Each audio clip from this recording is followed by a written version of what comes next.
Okay, we are live. Hi, this is William Ramsey. Welcome to William Ramsey Investigates. On today's show, I have a very special guest, a returning guest. His full name is Dean W. Arnold. Last name is spelled Arnold. And this is not the first time he's been on my show. Originally, he was on my show for a great book titled Hillary and Vince. So go check that out. I've reposted that. It's unbelievable. It was in 2016. The full story of the book is Hillary and Vince, a story of love, death, and cover up. People who know me know I worked briefly on that case with John Clark.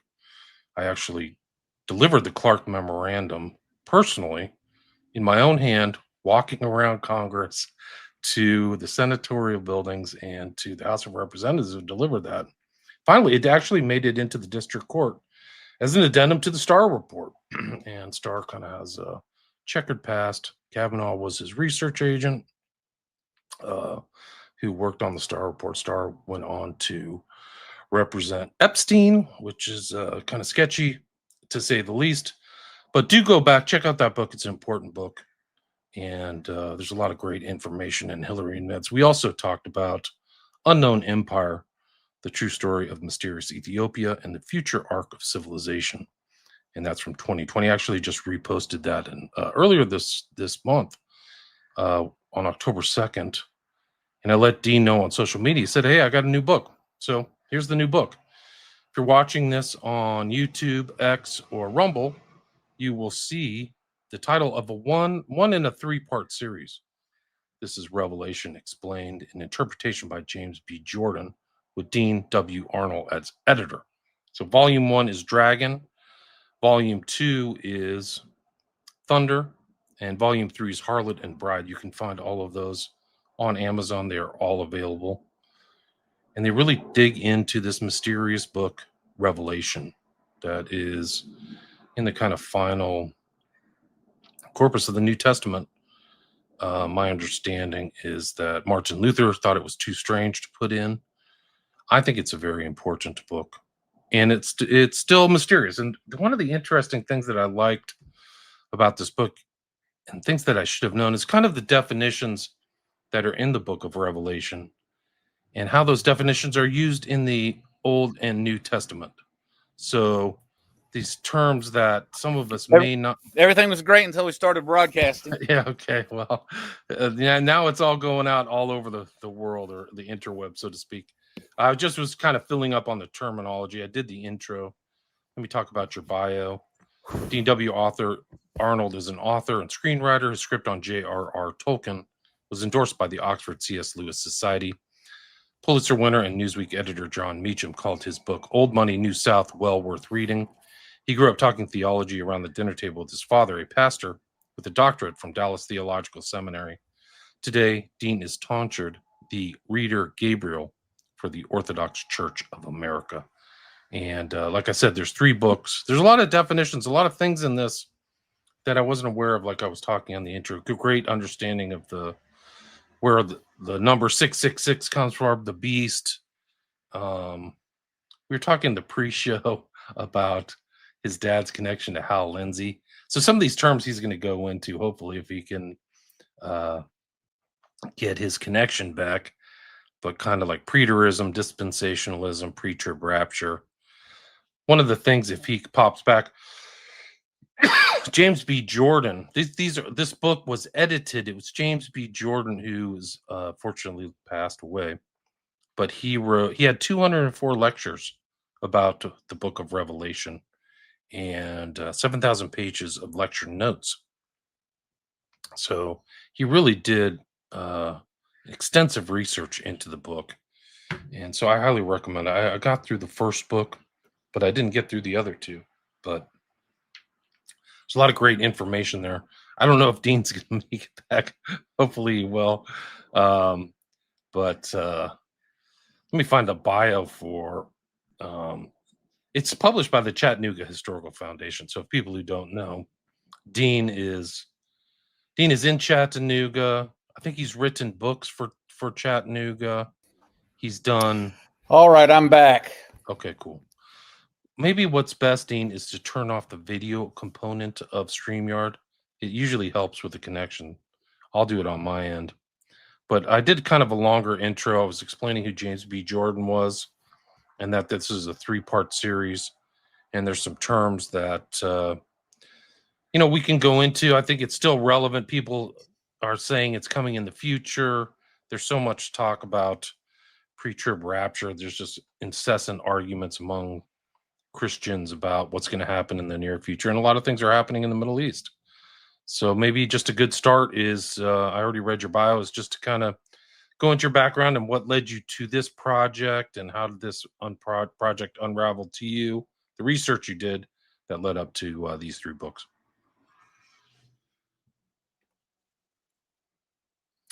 Okay, he's still not there. Okay.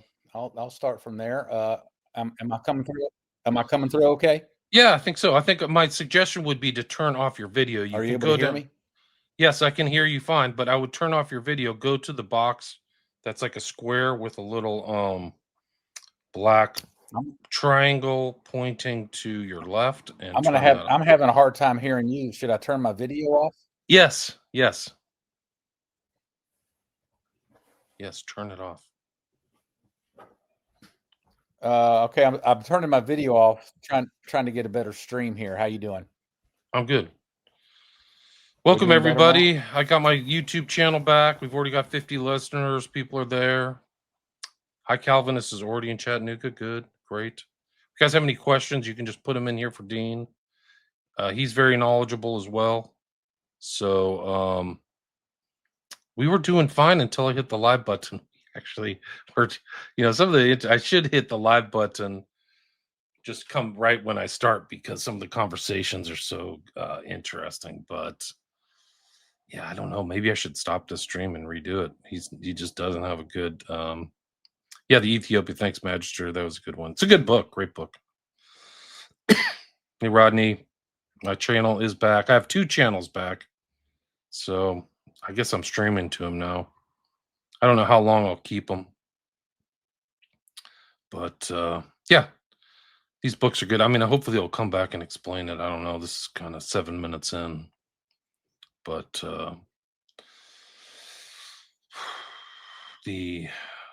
what else is going on?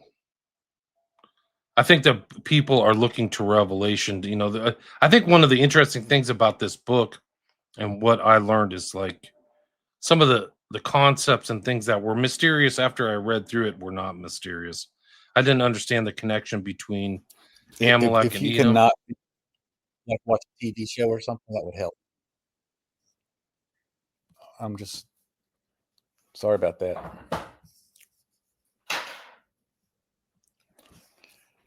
Are you able to hear me now? Loud and clear. I turned the video off. Perfect. I turned the video off now so that you can hear the audio. How's that doing? You sound good to me. Very good. Okay. Oh, you got the Days of Vengeance up there. Okay, so I'll go ahead and start my story if you're hearing me okay. Yes, please do.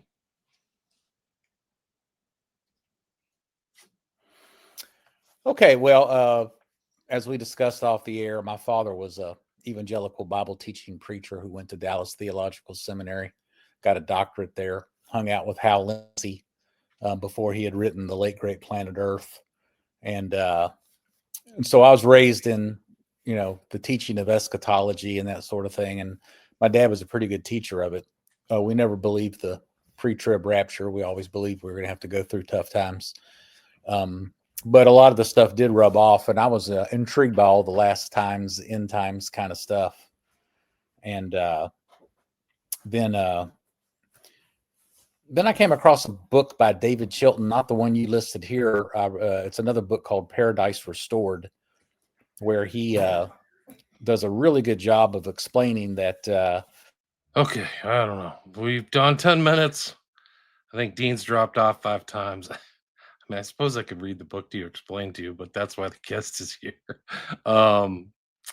Anyway, let's see. I don't know. I'm going to rescue this one. He's back. All right, we're having a tough time here. Yeah, this is a rough one. Is somebody else using your internet?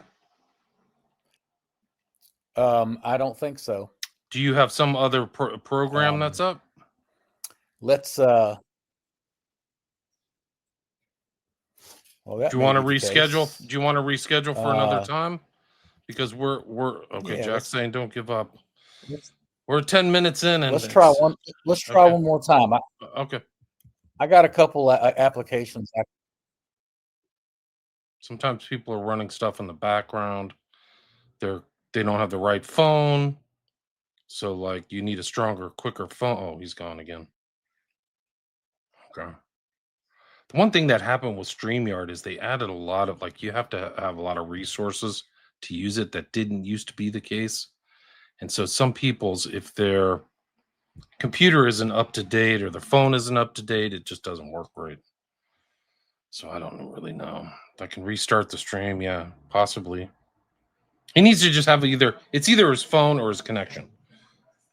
Most of the people have updated stuff within the last 4 or 5 years, but if your technology is old in one way or another, it just doesn't work. Okay, we are back. Hi, this is William Ramsey. We had some technical problems. I tried to kind of make it work over 50 minutes. I did the intro to the book. The author's name is Dean W. Arnold, Arnold. I will re-edit this at the end, but it seems like the stream is actually working now. So, Dean, welcome back to the show. Great to be here. Awesome. So, for people who may not have listened to the intro, may not know your background, and didn't listen to the bio, maybe you can just talk about your background, your books, your writings, life in Chattanooga, and what led up to putting together this book or these 3 books, Revelation Explained. Yeah, well, just briefly on me, I've written several books. I started out as a pro-life and a pro-family activist, and I wrote a lot of press releases and newsletters. And I got so fed up with the newspaper in town, I started my own news publication. So I was an investigative reporter like yourself for 10 years. And after that, I got tired of being in a negative space, and I decided to start writing books. And so I've written a book on my hometown, Chattanooga. I've written one on Hillary Clinton and her best friend and lover, Vince Foster, who was found dead outside the White House. We did a show on that. I've written a book on Ethiopia, kind of a sweeping history, 2,000-year Christian history, first Christian empire, 1,000 years Jewish before that. Nobody knows that. They also claim to have the Ark of the Covenant, which is kind of the hook for the book. Written one on the Trail of Tears, the Cherokee Saga, and a few others. But the most recent book that I've written, three books, 3 volumes, Revelation Explained.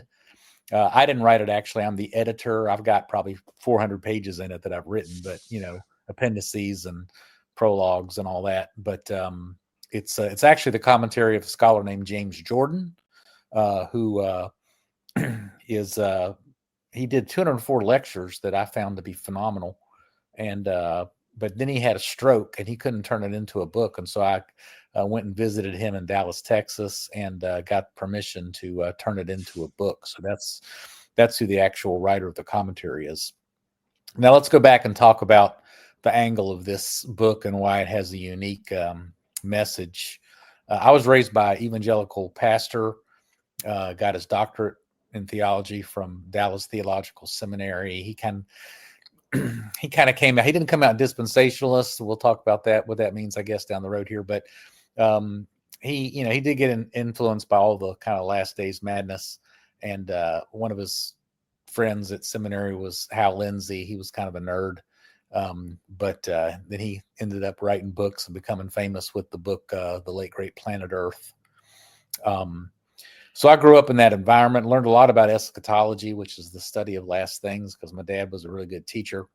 But then things kind of changed for me in college. I came across a book called Paradise Restored by a really brilliant little writer named David Chilton, who died at the young age of 45. But Paradise Restored does a super job of explaining that prophecy, end times prophecy in the New Testament, which obviously is the book of Revelation, but probably more importantly is end times passages in the Gospels like Matthew 24. They can be interpreted as having been fulfilled in the first century. Now, it's actually a double fulfillment. I'll get to that in a minute. the position, a near fulfillment of New Testament prophecy, is called preterism. But the belief is that there's a near fulfillment, which is the first century, but there's also a far fulfillment. So it's not that as preterists that we don't believe in the far fulfillment. I do believe that Revelation and Matthew 24 do have to do with the end. I just don't think that it's going to happen, next year or in 10 years. Probably not in 50 to 100 years. It's probably more like 500 to 1,000. That always freaks people out. I don't know for sure because we don't know when Jesus is coming back, but it hadn't happened for 2,000 years, so it's probably not going to happen tomorrow. Anyway, there is a near fulfillment way to interpret Revelation. We'll talk about that in a minute. But to give you one example how this interpretation works, there's a fascinating passage in Acts chapter 3, I think it is, when Peter gives his big sermon after the day of Pentecost, when everybody's speaking in tongues and everybody's freaking out at the temple. And Peter gives up and gives his big speech. And he says, hey, you guys, this is the fulfillment of the prophecy in Joel, where he says the moon is going to turn to blood and the sun is going to turn black, and this, that, and the other. That's what's happening right here. Well, the sun didn't literally turn black and the moon didn't literally turn to blood, but what constellations and that kind of language hearken unto in the scriptures is the ruling powers. If the sun is going to drop to the ground and if the stars are going to fall out of the sky, it basically means that the current ruling powers, whether religious, ecclesiastical, or civil government, are falling down and are going to be replaced with a new regime. And so Peter basically says we got a whole new age, a whole new era happening here, which is the church age, which replaced Israel. And so that's an example. So when we read in Matthew 24, Jesus says there's going to be a new heavens and a new earth, and the sun is going to turn black and the moon's going to turn red, and there are going to be wars and rumors of wars, and this, that, and the other. These things can be interpreted in more of a symbolic way, as can the book of Revelation. And the big thing that the near fulfillment of these prophecies point to is the year AD 70, which may be the most significant year in the history of all mankind. What happened in AD 70? Well, not only was the temple destroyed and Jerusalem destroyed, and the entire old covenant that started in Genesis 1, or maybe with Abraham, or maybe with Moses, depending on how you slice it, that whole old covenant system was wiped out and the new covenant came in. And it was finalized, you could say, in AD 70 with the destruction of Jerusalem and the temple, which Jesus foretold. He said, not one stone will be left on another. Well, something else happened in AD 70 that a lot of people don't realize, but the greatest empire in history, the Roman Empire, the line of Caesars changed from, or the line of emperors changed from the Caesars. Nero was the last Caesar, Nero Caesar, and it was changed to the line of Vespasian and his son Titus. They basically both were generals who destroyed Jerusalem, and their reward for that was they both went back and became emperor. First Vespasian, then his son. And then after that, all the Roman emperors were in the line of Vespasian. So you had a huge change in the civil government in AD 70, as well as the total change of the ecclesiastical structure. So all these prophecies in the New Testament, including the book of Revelation, I believe are hearkening unto the AD 70 events. So we can talk about that. But I got jazzed by Chilton's explanation of that. And then I started reading his commentary on Revelation, which is called The Days of Vengeance, big old thick book. And I read it like 12 times. I couldn't believe how interesting it was. Never could understand Revelation. Who can understand Revelation? It's a weird book. Suddenly I'm reading something that makes sense of Revelation. Well, every time I came across something really cool in the book, the source was a guy named James Jordan. I was like, who's James Jordan? I got to figure out who this guy is. And then a couple years later, I stumbled across a website called Word MP3 where they had like 2,000 or 3,000 of Jordan's lectures on the scriptures. All of his commentaries are phenomenal, but his one on Revelation, 204 lectures, just absolutely fascinated me. I listened to it 4 or 5 times. And after all that, now we're 20 years down the road, and this is about 6 or 7 years ago. I decided, man, I want to write my own commentary on Revelation. I've done enough study on this thing, raised in all this stuff. I'll write my own book, but I knew that I wanted to use Jordan quite heavily because he was so good. So I went down to Dallas, Texas, and met with him and his son, his estate, to see if I could get permission to quote him at great length, have the legal permission to do that. He had a stroke, so he wasn't able to turn the 204 lectures into a book. But I also said, I might just, instead of just writing my own commentary and quoting you heavily, I might just make it your commentary and I'll be the editor. I don't know yet. Well, that's what ended up happening. Now, let's talk about the book of Revelation. We can have you can ask me lots of questions about eschatology and the end times and all that, because people like to talk about that. But let's talk about the book of Revelation. What do you know about the book of Revelation? Well, I've talked to hundreds of people over the last 5 years because I've been working on this project. So I've done a lot of anecdotal surveying, polling, I guess you might say. Well, nobody knows anything about the book of Revelation. Almost nobody's read it. If they have read it, they probably started, and after the first 7 or 8 chapters, they gave up. Here's what they know. They know that there's something called the Antichrist, and they're all looking for the Antichrist who's going to come and take over the world and persecute everybody. Well, the word Antichrist actually doesn't even appear in Revelation. It doesn't even appear in the scriptures. We can talk about that. They also know that there's this thing called 666 where you can't have it on your forehead or your hand, where you won't be able to buy and sell, but that's the mark of the beast. Those are the 2 things people know about the book of Revelation. Well, the book of Revelation is about a whole lot more things than that, but we can talk about those things in a minute. What is the book of Revelation about? Book of Revelation starts out with messages to 7 churches from the Apostle John. I believe it was written around AD 67, about 3 years before the destruction of Jerusalem. And there's warnings to these churches. And then suddenly John is caught up into heaven in the throne room, and there's angels and elders and beasts and cherubim. And the Lamb, who is Christ, obviously, shows up, and he's got this big book. And so it's time to open this book. And the book has 7 seals on it. And every time you open a seal, out comes a beast cherubim and, all the, grandeur of all that. Mysterious symbolism. And, yes, mysterious symbolism. There's a white horse that's a conquesting horse. There's a red horse that's bloody and killing everybody, and there's a black horse. And then when the 7th seal is opened, it turns into 7 trumpets. Now we got the same kind of apocryphal, kind of interesting symbolism going on with 7 trumpets. And then when the 7th trumpet is blown, it turns into 7 bowls.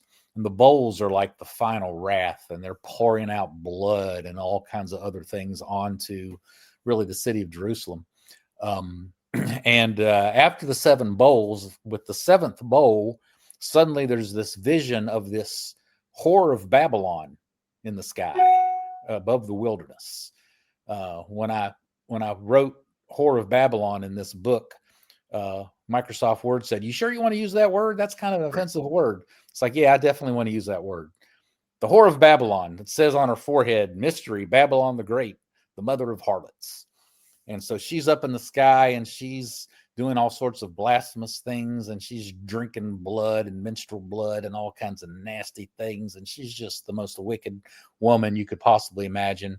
She ends up getting destroyed by the nations, probably symbolic of the Roman Empire destroying Israel, Jerusalem. And then from the rubble of the great whore who's destroyed rises up the new Jerusalem, which is now just called a bride, the bride of Christ. The heavenly city Jerusalem comes down, and and it's a pyramid that's full of light and jewels and grandeur and rainbows, and it's a glorious thing. So it really ends up with this very positive vision. All the nations are coming in. The kings are bringing in their glory into this city. So it's really a vision of the church age. And when Jesus says, "Go into all the world and make disciples of the nations, teach them everything I've commanded you to teach them." So it's really the Great Commission, right? Great Commission and bringing all the nations to Christ. So that's what the book of Revelation is. And it really is a wonderful, edifying read when you understand that it's talking largely about the first century and what Jesus did, which is he came and brought in the new covenant. He had to destroy the old covenant, which included the destruction of Jerusalem and the temple, and then bringing in the new age of bringing light and joy and Christ to all the nations until that is ultimately fulfilled. That hasn't been ultimately fulfilled yet. So Revelation chapter 22, the last chapter, that hadn't happened yet, but in a figurative way it has, because we started the new age. So anyway, that's kind of an overview of how to interpret Revelation. And about interpretation, why do so many people get it wrong or try to put it to this time? And there's arguments about the kind of preterist position, right? That wasn't the event in AD 70 was huge, right? The whole city was literally razed to the ground. There was nothing left. I did a show on Josephus and read part of the what was his history. I forgot what the title of it was, but like there was nothing left, and then all the money went back to Rome too, right? So all the gold in the temple was taken back to Rome, is my understanding. Yes.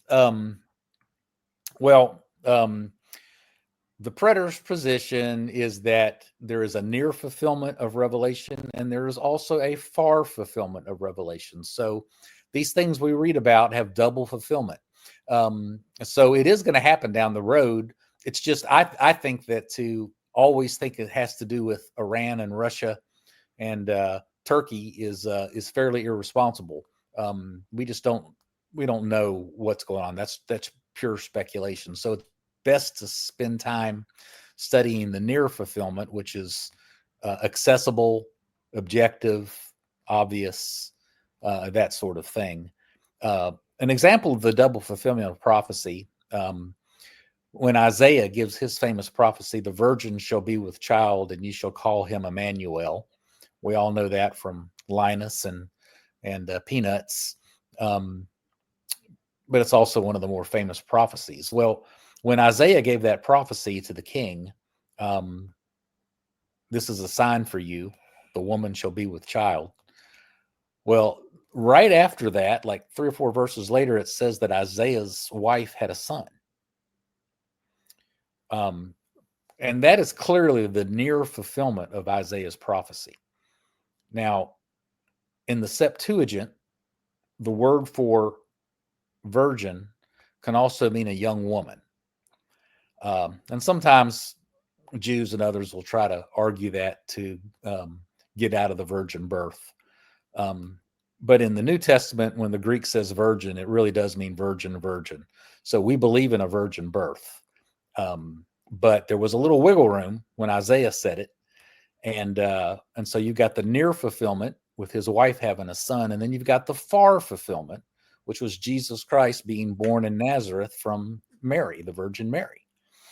Now, what did people in Isaiah's time understand about that down the road? Nothing. It was so far away, and there's just no way you'd be able to put it together.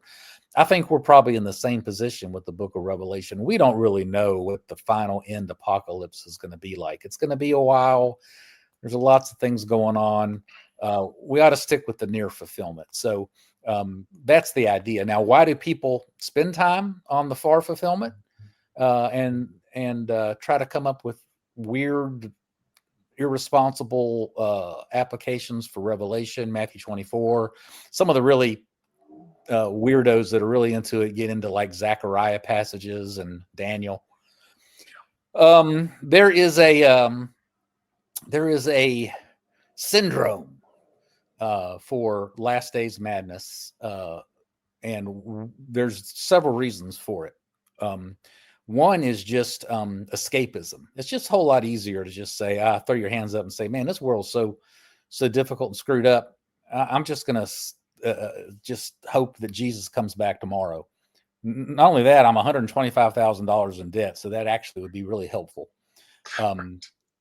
So you got the escapism thing, which the pre-trib rapture, you get raptured up into heaven before all the problems start. That's a very nice little, it's a false doctrine, but that's a nice little thing to help with the escapism issue. Another reason that the last times speculation is so popular is it's it kind of meets that basic carnal, sinful human need to kind of know what's around the corner, what the future holds. It's not too much different from reading tarot cards or astrology or whatever. It's really kind of occultic almost. It's, we want to know what's going to happen next. So we read these strange arcane passages and people come up with the damnedest, craziest things that make no sense at all, highly irresponsible. But people want to hear it, and so they do it, and they preach on it, and they write books on it, and they make a lot of money, and it's kind of a thing. The third or fourth reason, this one's probably the most difficult, and it's really hard, but it really takes a lot of humility to say, you know what, Jesus may not come in my lifetime. You know what, we might not be the final generation.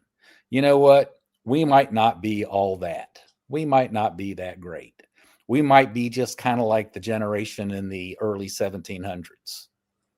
And every other generation that's ever lived up to us.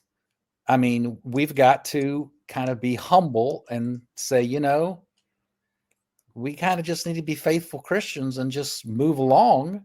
Maybe Jesus is coming tomorrow, but maybe he's not. And for every generation for the last 2,000 years, he was not. And we need to put on our bootstraps and trudge forward and be faithful Christians and do like they did in the 1200s and the 1300s. And they spent 200 years building a cathedral. Well, you can't do that if you think the world's going to end tomorrow and you don't think you ought to be just living the faithful life. So that's probably the hardest one, is just to be humble. But to view Revelation, to spend time studying it and working through it with the near fulfillment of the first century as kind of your main target takes humility. Right. And isn't there like the final verse of the book of Revelation is like, you're not supposed to add or take away anything from this too, right? Isn't there kind of a warning, like don't mess up the interpretation of this book? Is that correct? Yeah, it sure is. I mean, I think I can read from that. I think it's, I don't know what translation you prefer, but I think it said, I warn anyone who hears the words of the prophecy of the scroll, if anyone adds anything to them, God will add to that person the plagues described in the scroll. And if anyone takes words away from the scroll of prophecy, God will take away from that person any share in the tree of life and in the holy city, which are described in this scroll. He who testifies to these things says, yes, I am coming soon. Amen.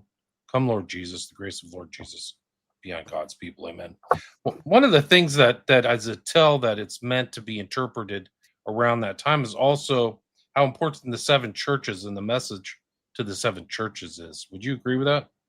Yeah. And one of the things that Jordan really helps with the interpretation of Revelation is first of all, if you're a student of the book, the first 3 chapters are messages to the 7 churches, and they're kind of boring.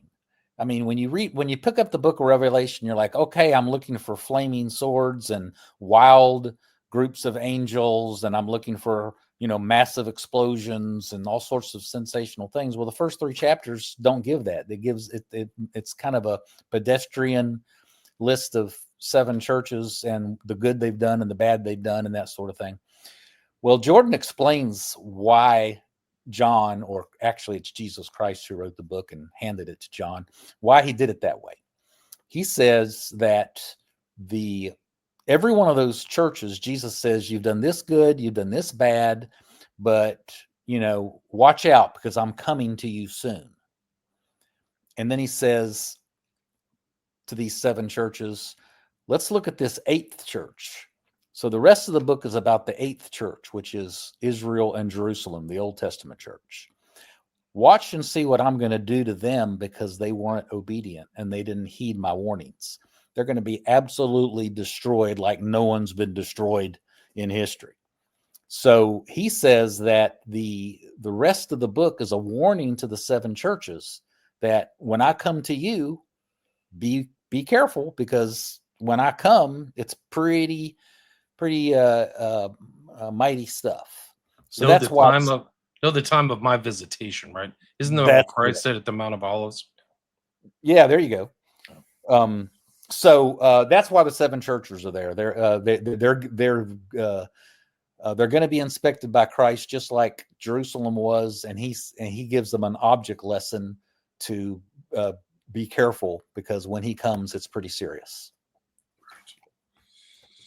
So there's the 7 churches, and then there's like you said, people love this kind of dark the woman rides the beast and the 4 horsemen. They're always like looking at it in the context of some kind of apocalypse, like apocalypse meaning not exposing the light, right? I think the true meaning of apocalypse means revealing the light, right? Or opening up understanding, not Armageddon of this huge cataclysmic battles and death, even though at that time there were huge cataclysmic battles, though, right? Yeah, that's good. Apocalypse means revelation, which is why the book is entitled Revelation. It means to reveal, the revealing of Jesus Christ. One of the things this project has done for me is really helped me to focus on the positive. Ironically, because we think of apocalypse and end time stuff as being the negative end of all things, but the book of Revelation is really interesting. The kind of the climax of the book, as I mentioned before, is this whore of Babylon in Revelation 17, who's lifted up, and she's gross and she's drinking blood and she's the mother of all harlots, and she causes all the nations to lust after her. And it says in the text that John wondered after her. He looked at her and he was like mystified and full of wonder. And the way I structure it as the editor, it's kind of like it's the last straw. Jesus is trying to protect his people from this dirty harlot, trying to keep them both alive. But when the harlot is just about to seduce John, who kind of represents the church, when he's about to seduce her to the dark side, that's the final straw, and that's when the harlot, who is Jerusalem and Israel, is destroyed. And then out of the rubble of the destruction of Israel comes the New Jerusalem. Well, the New Jerusalem is this beautiful, full of light, full of rainbows, full of jewels, all these kind of things. And it's the nations, as I mentioned before. The nations are coming in. The kings of the earth bring their glory into it.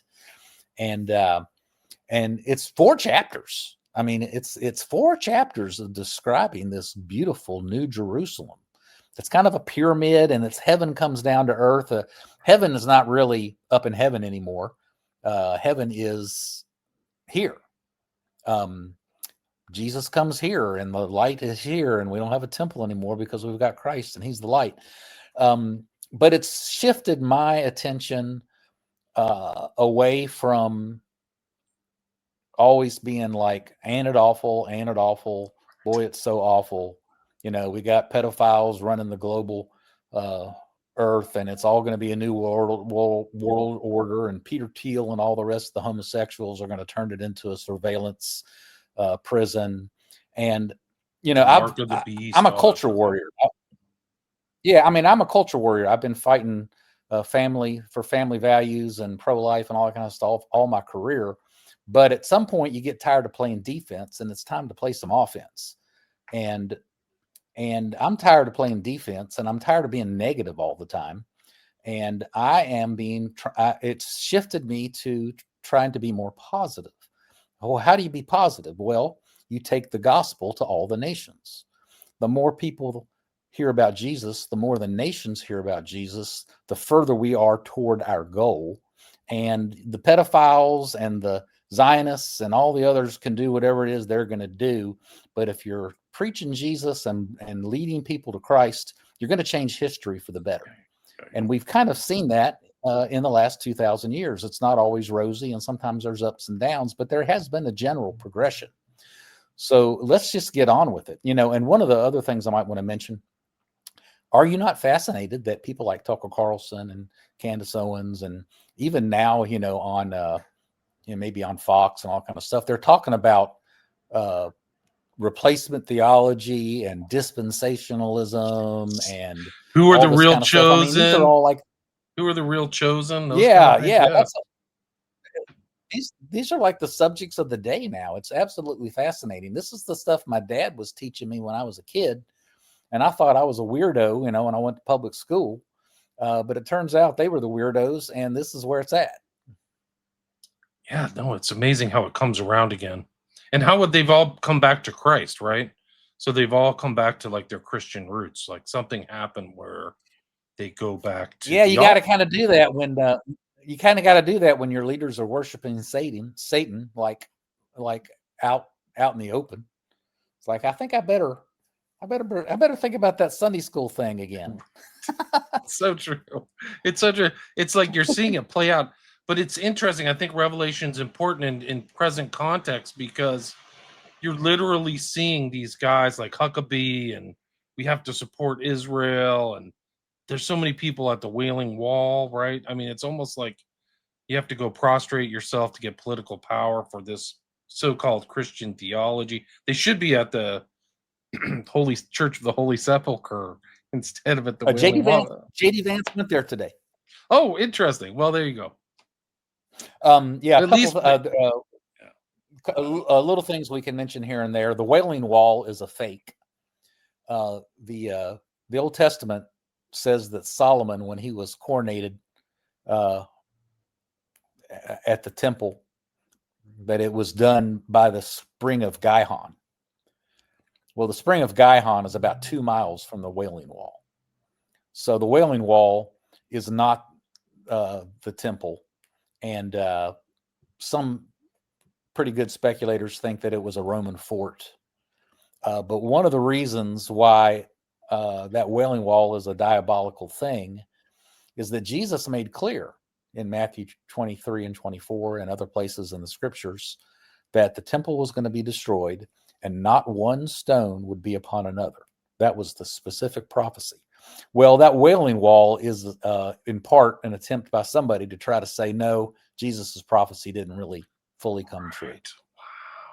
So there's a theological kind of point to it, or some kind of tip of the spear element. Let's talk about a few other details that people like to talk about. There is no pre-tribulational rapture.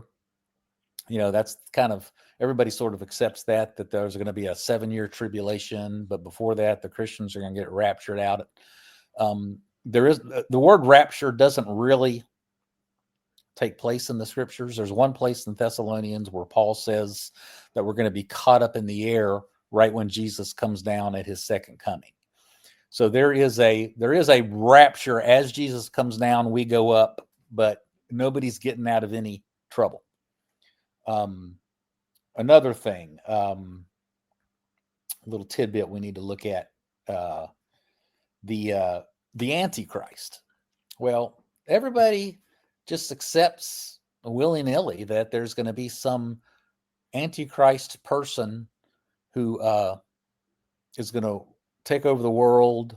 People speculate that he's Jewish. He's from the tribe of Dan, blah, blah, blah, blah. And he's going to persecute everybody. And then then Jesus will come and kick his butt and it's all going to be over. Well, that may be. I'm not going to say that it's not, But the phrase "the Antichrist" does not occur in Scripture. The word Antichrist does not occur in the book of Revelation. There's in chapter 13, there's talk about the beast, and the beast is the one who deals with 666, and you can't have a mark on your hand or your head and that sort of thing. So people conflate this Antichrist idea with the beast in Revelation 13. Jesus does not talk about the Antichrist in the Gospels. The only place the word actually appears in the Scriptures is in the epistles of John, where he says a couple different places to beware of the spirit of Antichrist, he says. And he says, and there are many Antichrists. There have been many Antichrists have already come, and many Antichrists will come. So this whole idea of the Antichrist may or may not be legit. It's not really biblical. I think, I'm Eastern Orthodox, and we pay a lot of attention to the church fathers, and I think the church fathers talk about it. So I'm not going to say that it's not going to happen. I just want people to realize that it's not really on strong biblical ground. All right, we're going to talk about 666. You mentioned that earlier. Everybody knows about that, and that's kind of a fun thing. Well, so that's the thing in Revelation 13, the sea beast, the beast that comes out of the sea. There's one that comes out of the land, and there's a beast that comes out of the sea, and he's the one who won't let anybody buy or sell if they have 666, his mark on their hand or forehead. Well, a few things. First of all, the sea beast is probably Rome in the near fulfillment. And what does it mean to have something on your forehead or on your hand? Well, in the the Torah, the Leviticus and Exodus and all that kind of stuff, God says he wants the law of God written on your hand and on your forehead. And it's so this 666 mark of the beast on your hand and forehead, it's not necessarily a literal thing. It's symbolic of where is your devotion, where is your allegiance. Jordan describes it as kind of the Pledge of Allegiance. You lift up your hand and you pledge. That's what Jews do with the tefillin, right? The tefillin is on your forehead and your hand. They strap it around. That's right. That's the so-called obedience to God. Yeah, little scrolls and all that. Now, what is 666? So what is that? Well, you always get the craziest explanations. People can make it mean Napoleon. They can make it mean Hitler. They can make it mean various popes. There was a point where Henry Kissinger was 666. Ronald Wilson Reagan. Remember that one? Oh, Ronald Wilson Reagan. There you go. There's always some kind of 666 derivation. But probably the best one, I don't think it's the ultimate reference for 666, but pretty darn close, is Nero Caesar. And if you don't know your history, Nero Caesar was the last Caesar before AD 70 and the destruction of Jerusalem. He was the worst of the Caesars. And he was a sexual pervert. And he was killing Christians and Jews and just really an awful character. Literal transsexual, right? He was Yes. He would castrate young boys and marry them and all sorts of stuff. Yeah. Really and he would dress up and attack people and eat their genitals. He was nuts. But anyway, Nero Caesar, Greek letters, Hebrew letters, Latin letters, kind of like all letters but ours, are numbers as well as letters. So that's like gematria, right? They call it gematria, where each letter represents a number, right? Yeah, this is a little less confusing than gematria. Okay. It's pretty straightforward. But like in Roman numerals, we know that the V means 5, right? And the I means 1, and I think the M means 1,000, and the C means 50 or 100 maybe. We know the Latin ones. Well, in Hebrew, Nero Caesar. Actually, there's a couple places where it's Neron Caesar. The text says Neron with an N. That adds up to 666. That's a pretty good reference for 666. I mean, I think John wrote this in 67 when Nero was in his evil heyday. But here's the problem. out of many, many, many references to Nero Caesar, there's only 2, maybe 1, that have the N, Neron Caesar. So actually, without the N, Nero Caesar adds up to 616. And interestingly, there's actually several textual variants that don't use 666 for the book of Revelation in the Bible. They use 616. Interesting. But pretty darn close, but not really the best reference for 666, in my opinion. And Jordan goes into this in detail in the book, but let's just explain it very quickly. What's the only other place in the scriptures where 666 appears? I thought it was one of the talents There's or only whatever. one? Was it the talent at Jerusalem? Yeah, well, I read the book. You've read the book. Right. You're a good boy. The only place it appears is in 2 Samuel 10. Might be 1 Samuel 10, but I think it's 2 Samuel 10. Maybe 2 Kings 10. I'm sorry. But it has to do with the life of Solomon. So Solomon, who was the wisest man who ever lived and the greatest man who ever lived, and we all know about his exploits and everything, he's getting higher and higher in his arc. The Queen of Sheba, who's from Ethiopia, I wrote a book on Ethiopia. The Queen of Sheba comes over and visits with him and brings him gold and brings him gifts and baboons, and they end up getting intimate, having a child. That's for the Ethiopia book. But anyway, Solomon is performing the role that God ordained for Israel that they failed in, which is to be a light to the nations. Ultimately, that had to happen through Jesus Christ. But anyway, he's being a light to the nations because the Queen of Sheba is coming to him. And then right after that, his arc starts going down. So that's at his height. And then the rest of the book is the horrible fall and decline of Solomon. And it starts with, he had a lot of gold and silver. He had so much silver that nobody even cared or counted. And he had 666 talents of gold coming into his kingdom every year. So there's the 666. A talent is about 100 pounds. So 666 100-pound pieces, that's a lot of gold. It's in today's dollars, it's like 3 or 4 billion. And then from there, Solomon starts being bad. He starts marrying foreign wives. He starts serving foreign gods. He starts building homosexual brothels and probably participating. He starts building temples to Molech and other demon gods where you sacrifice your children. So he got as bad as you could get. And what Jordan says is that Solomon doesn't just represent wickedness, but he represents apostasy, which means you're at the very height and then you come down to the very depths, apostasy. So 666 is a symbolism of apostasy. And Solomon was doing double duty as both kind of protector of the religious kingdom as well as the civil kingdom. So ultimately, whether it's 100 or 1,000 years from now or 10,000 years from now, when we have the final fulfillment, there will be some kind of apostate character who's represented by 666. We'll see how that goes when it plays out. But that's the best explanation I've seen on 666. Me too. And he also adds other 66 numbers that are in there that go back through the Testament. Go back through the Old Testament. It's like there's a 66. It's also consistently a number below the 7, which is kind of like 7. The 7s are kind of like perfection or something. If I recollect what I read through your book. Yeah, no, that's right.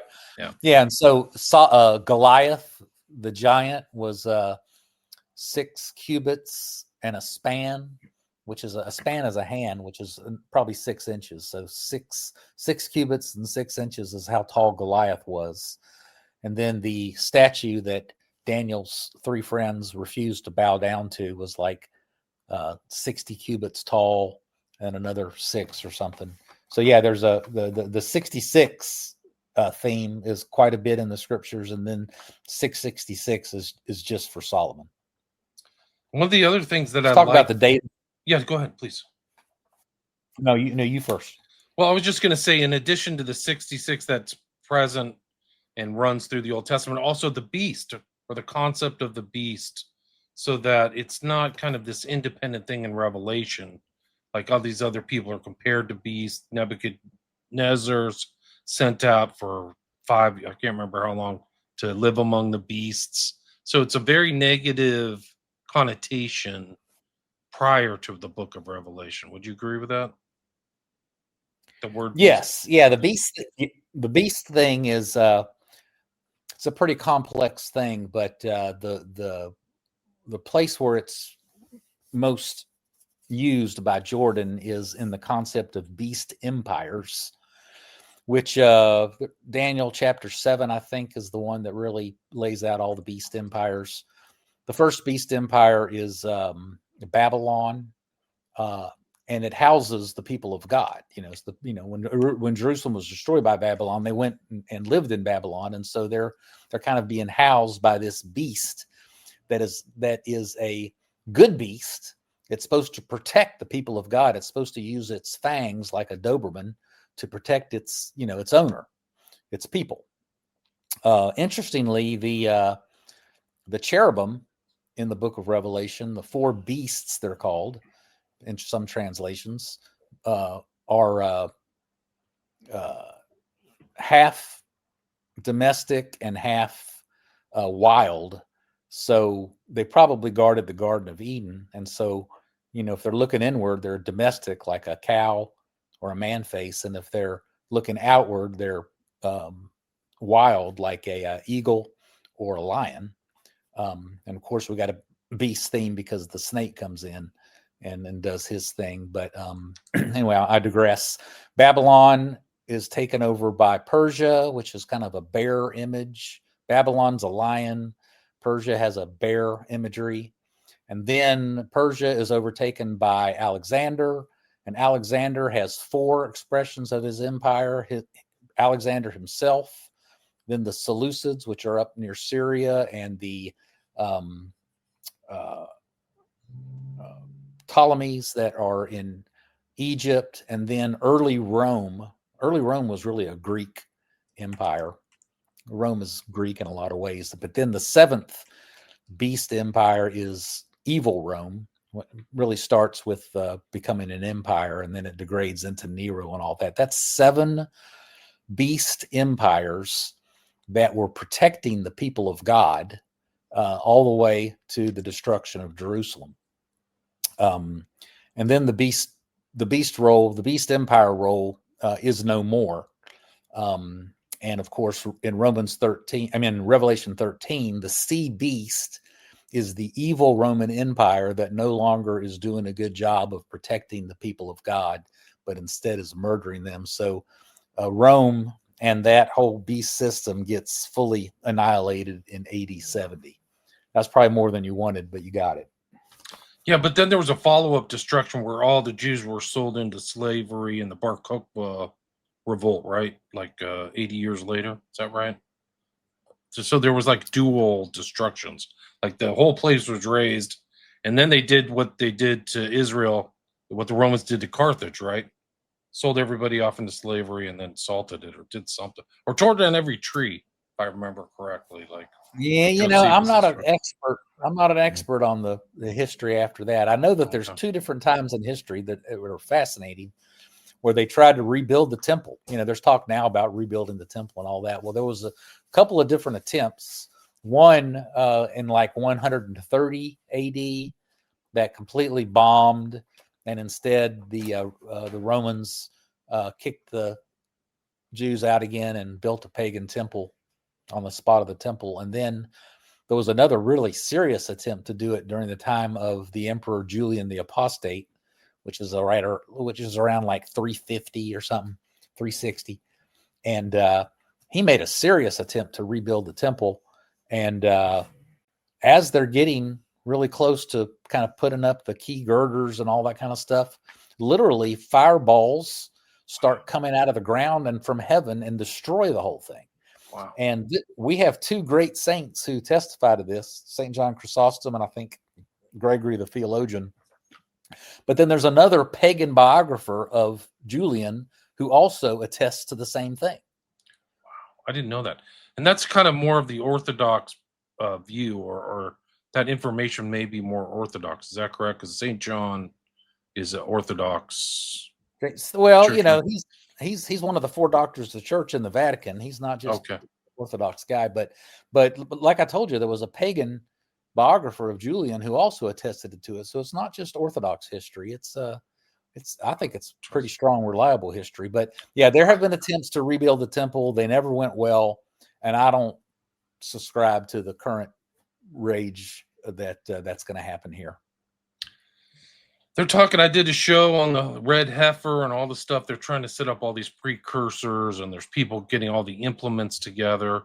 So you're kind of, do you think you have a general view that would be offensive to God to Yes, make up their temple? Okay. Yes. Well, I heard Jay Dyer talking about this the other day. It's not that there aren't people out there trying to do it. So I believe there are people trying to do it. I just don't think they're going to succeed. And yes, that's a very good way to put it. God is offended by it because he destroyed the temple. He destroyed the old covenant. And we're now in the new covenant, and there's no need for a temple. And I think we'll probably see something like we saw in 350 AD, where the balls of fire came out and destroyed everybody. Wow. That's amazing. Yeah. Data revelation. One of the big objections to the idea of a preterist near fulfillment interpretation of the book of Revelation is that people seem to think that it was written in the 80-90s and not my belief that it was written in 80-67. So I've got about 40, 50 page appendix in this first volume of Revelation Explained that talks specifically about the dating of Revelation.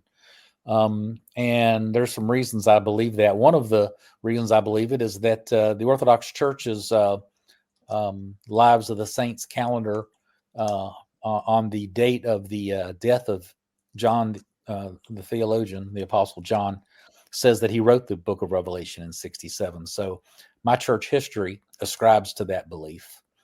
There's also various early church sources that point to an early dating of Revelation and really an early death of John before AD 70. The reason that the idea of it being written in the 90s, which is probably the dominant view both in Protestant and in Orthodox circles, is one of the early church fathers, a very well-known one, Irenaeus, says that that it or he was seen at the time of Domitian.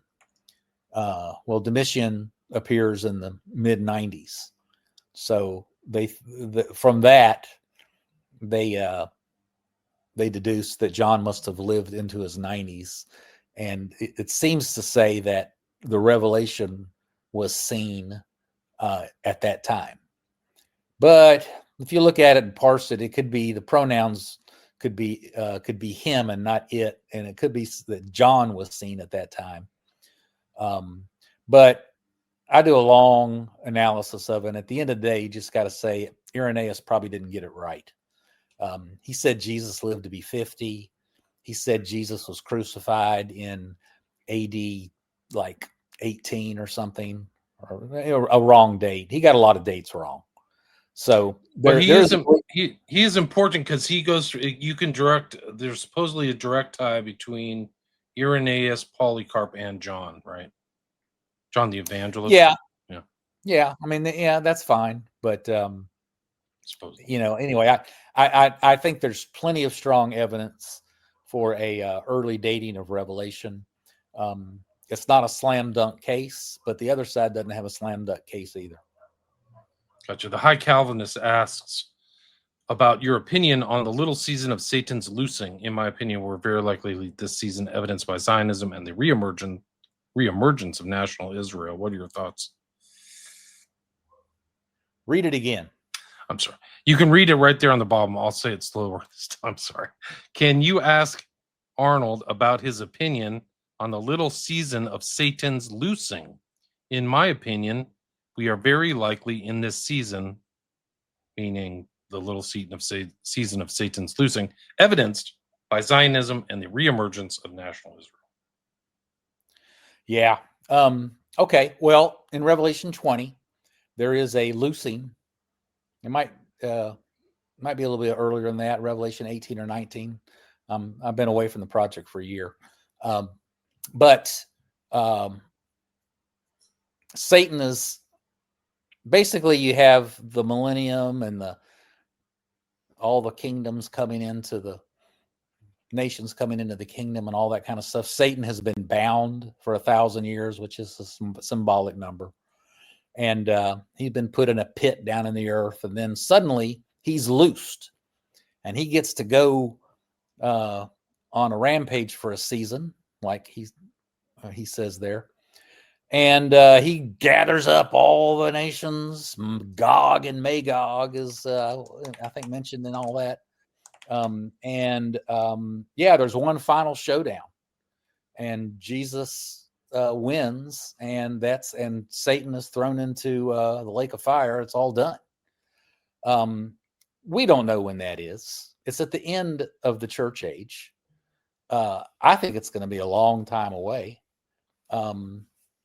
But he thinks it's right now. I mean, how do you? And there's no solid evidence for that. I think it's irresponsible to speculate. We got a national Israel right now. We might not have a national Israel next month. Israel's making some really stupid decisions. So I don't think that means much.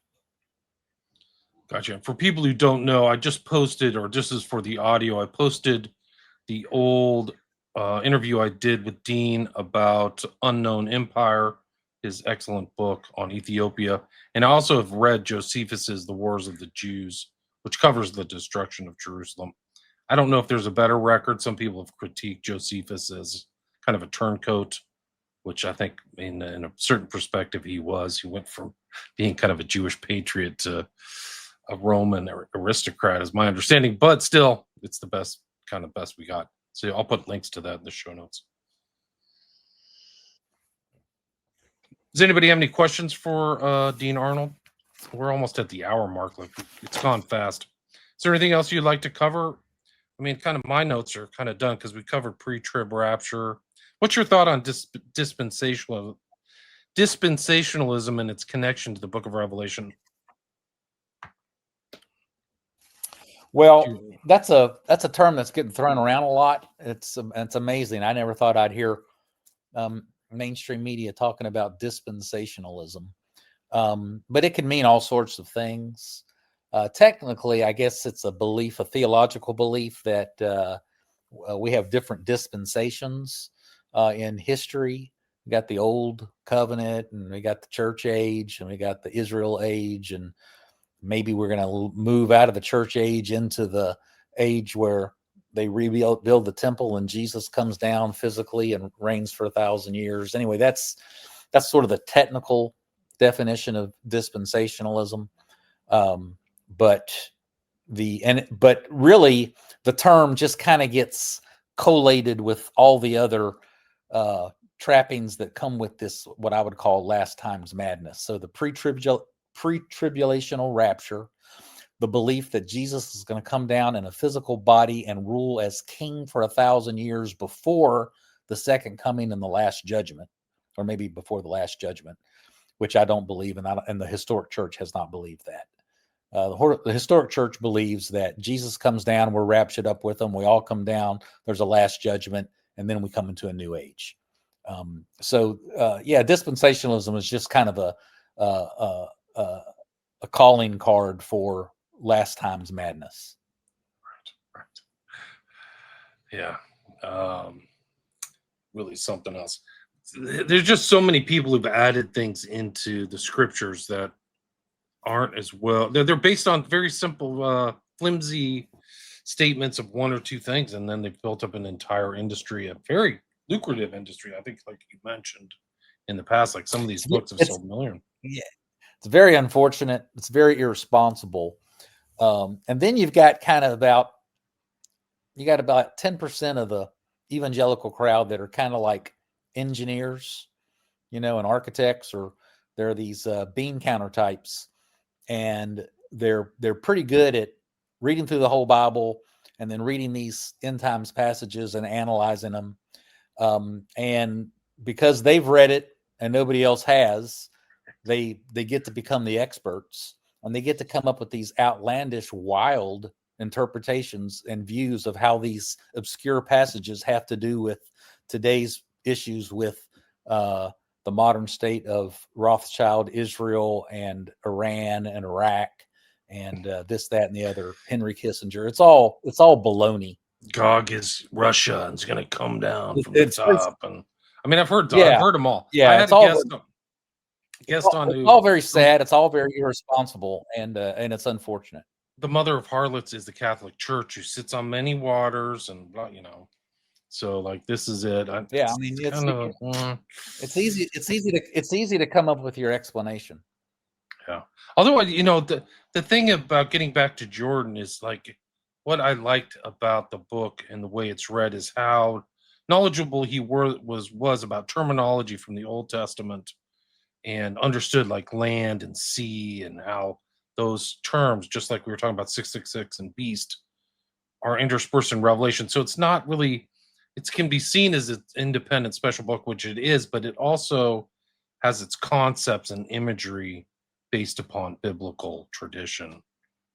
Do you agree with that? Yeah, I do. And yeah, so let's talk about the land and sea. Land and sea throughout the book of Revelation is symbolic of Israel, the Jews, which are the land, and the sea, which is the Gentiles. We see this in the Old Testament because Old Testament prophets and kings are all shepherds. And then when we get to the New Testament, they're all fishermen. All the leaders are fishermen. And so we go from land to sea. And one of the things that's really helpful for just understanding the Bible, the New Testament, and history, and people just don't get it, but that is that there was a 40-year period, just like the 40 years in the wilderness. There was a 40-year period where some Jews remained Jews. The Gentiles that were being converted remained Gentiles. The leaders, Peter and the rest of the disciples, made it clear that a Gentile didn't have to become a Jew. And then there was this 40-year period where Jordan talks about those two are woven together to become one body. And after that 40-year process, Jerusalem was destroyed, the temple was destroyed, and so that was the end of that. At that point, there is no Jew or Gentile. That's over. We are the body of Christ. We are a holy nation. We are a holy people, and we're all in Christ. Right, just kind of like Old Testament things, like a holy people too. That was kind of what the Israelites were supposed to be. So it's the same theme too in that.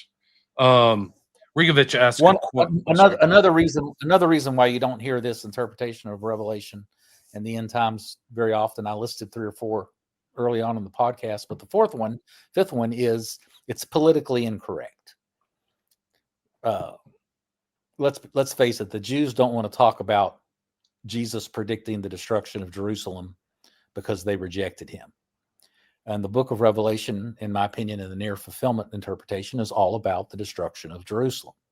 It's just not it's just not something that a Zionist-funded publishing house is going to publish. Right.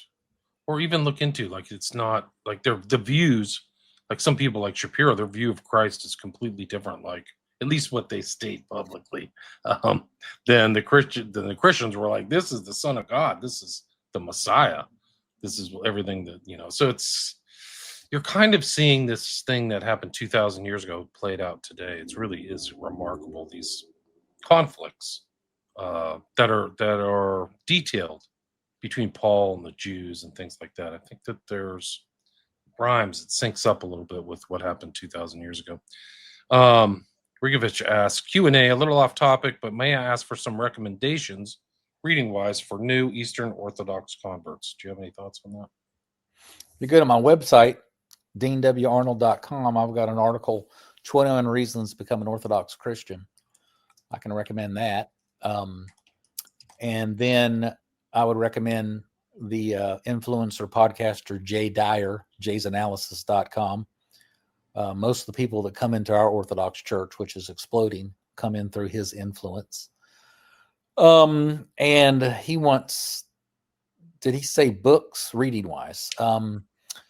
And I don't know, if you're a very sophisticated Protestant, Josiah Trenum's book, Rock and Sand, is phenomenal. It's much more technical and scholarly than I'd expected it to be. But if that's your thing, I would recommend that. Clark Carlton has a wonderful series, 3 books, Faith, Hope, and Love or something. I forget what they are, but they're very good. Just look around. You'll find them. And Jay's mentioned there's like links in the book that link to some of his earlier, I think, teachings or episodes about the East Orthodox Church. So if and when you get Revelation Explained, you can just click on the links and they'll pop up. I didn't get to the second or third books. What differentiates the second and third books from this one on the dragon? Well, I start in the middle. Revelation 12 is the middle of the book, and this dragon appears from heaven and comes down and starts chasing this woman, and it's all, kind of hard to figure out. Jordan does a good job of explaining. It's basically Satan attacking the church, at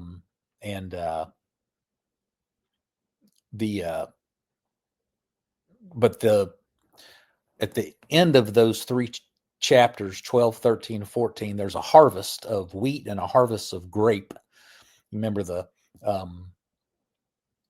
the grapes of wrath is a phrase we hear about. There's a book, Steinbeck book entitled Grapes of Wrath. And then the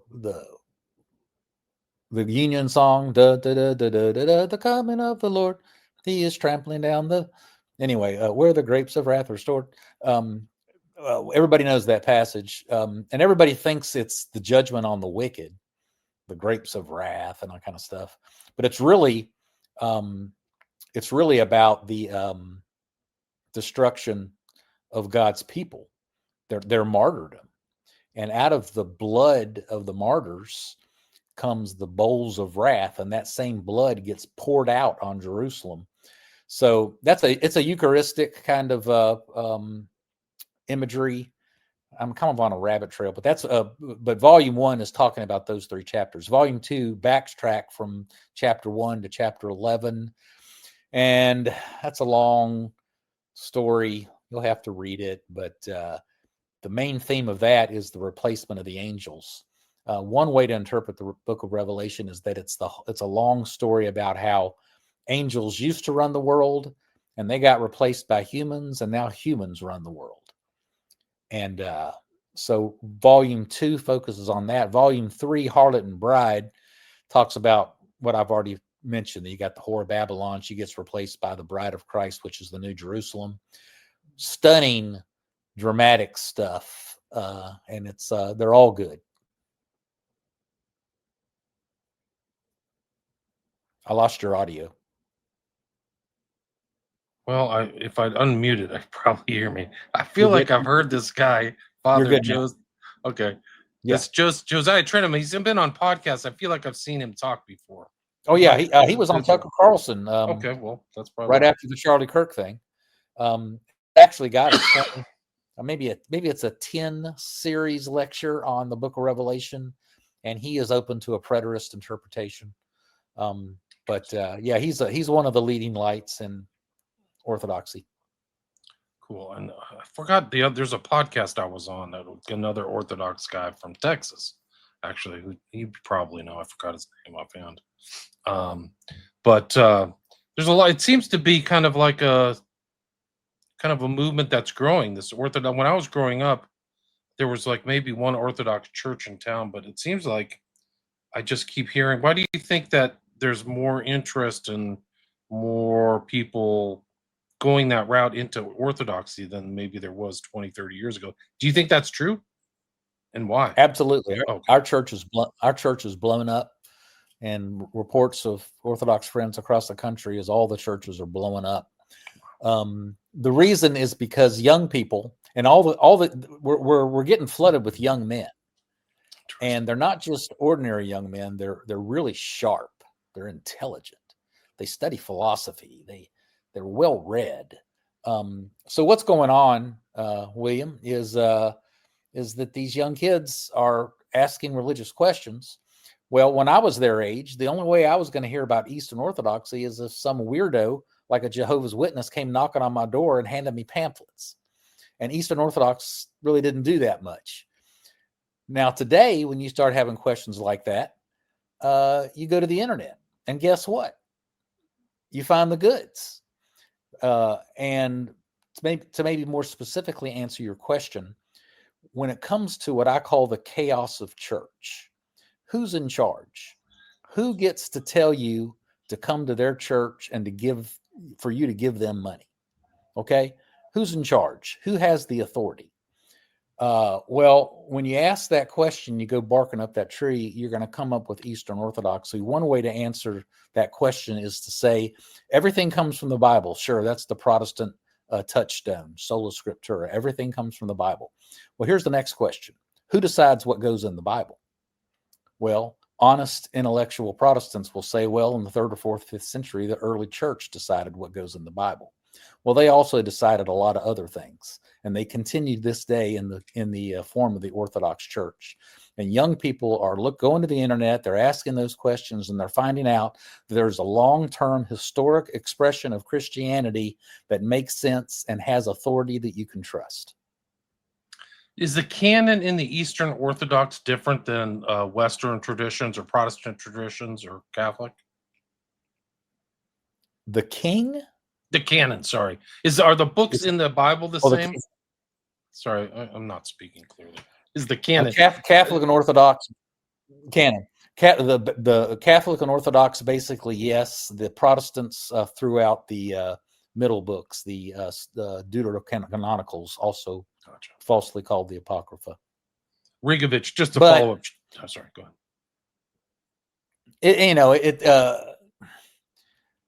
You can still generally have the same doctrines, even though those middle books are missing, but that messes up the point of orthodoxy, which is the church gets to interpret the scriptures, not individuals. Gotcha. Have you ever heard of Buck Johnson's podcast? I have not. Yeah, I think he's had that guest on, the guy that you just mentioned. This Father Josiah Trenham. I think he's had a lot of Orthodox guests, maybe not Eastern Orthodox, but Orthodox for sure. Let's see. Found Dean via Jay. Remember the first time Jay interviewed Dean. We've been Facebook friends. Hi, Rigovich. Thanks. Kind words, everybody. Thanks for listening, everybody. We had about 175 viewers. We kind of got off to a start. Maybe it was my computer. I began with Buck Johnson. Yeah, Rigovich, Buck Johnson. So you can check out that podcast, too, if you're interested in the Orthodox thing. You can also go to Dean Arnold's site. It's right here. Dean-W-Arnold. DeanWArnold.com. Yeah. Yep, there it is. And you can see a lot of good stuff there. I got several books listed on that site, and almost all of them have audiobooks. All the Revelations volumes have audiobooks. So I recommend them. They're all good.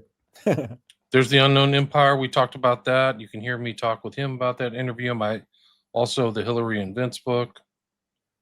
Great book. Is there anything you'd like to add? We're kind of at the 1 hour, 15-minute mark. Is there anything I missed or anything you want to close out with? No, I think we've covered everything. I just I want to end with my main emphasis, which is to be positive. This last time madness, which is all about, ain't it awful? Ain't it awful? The world's going to end soon. Look what they're doing now. Look what they're doing now. Get away from all that and be positive. Build a life, build a church, build a civilization, and be a part of the 2,000-year ongoing Church of Jesus Christ, which continues to grow and develop and reach the nations. Let's be a part of that movement. Amen. Amen.